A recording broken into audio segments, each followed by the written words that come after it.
Hej, jeg har taget ud til Brofelte Observatoriet for at se, hvad det var for et sted, Lukas og Asta de fandt kisten.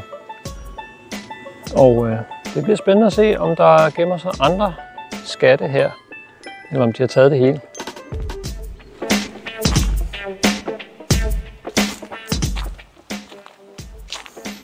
Hvad er nu det? Der har vi simpelthen solen. Ja, lad os da starte her. Jeg ved ikke, om solen er en skat, men den skinner da.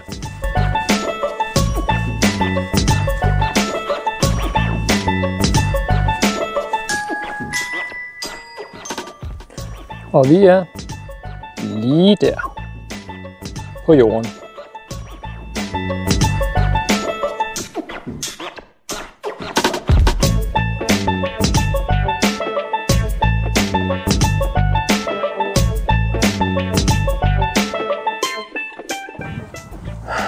Er der langt til Brofelte. Nu er jeg allerede gået 778.600.000 kilometer. Puha.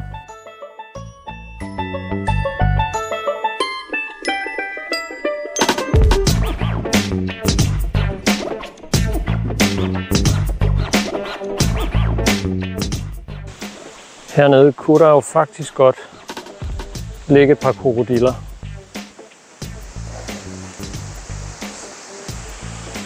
Det vil jeg tro. Det begynder at være en lille smule mystisk, det her.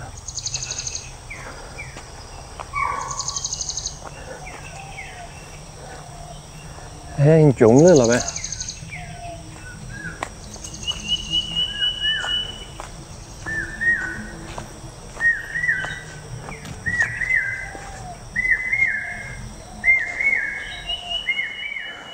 Nej.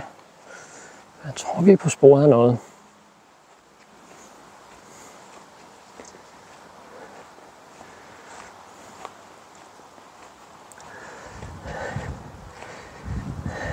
Ja. Der har vi det jo. Så fandt vi observatoriet. Så lykkedes det endelig.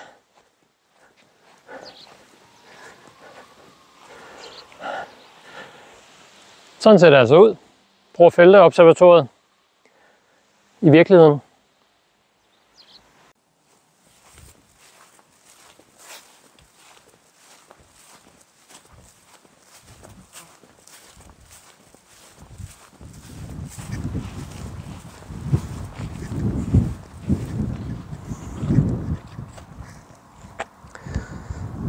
Stjernekortet. Nå, her kan man simpelthen se, hvilke stjerner man kan se lige nu. Så man indstiller datoen og tidspunktet. Nu skal jeg lige finde det. Klokken er cirka 3, men det står der bare ikke.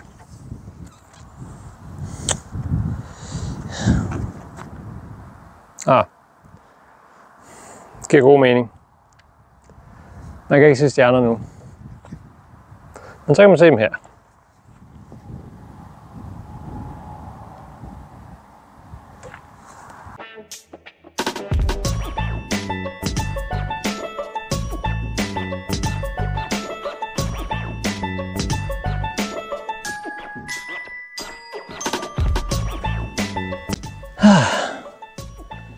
Her kan man også ligge og kigge på stjerner.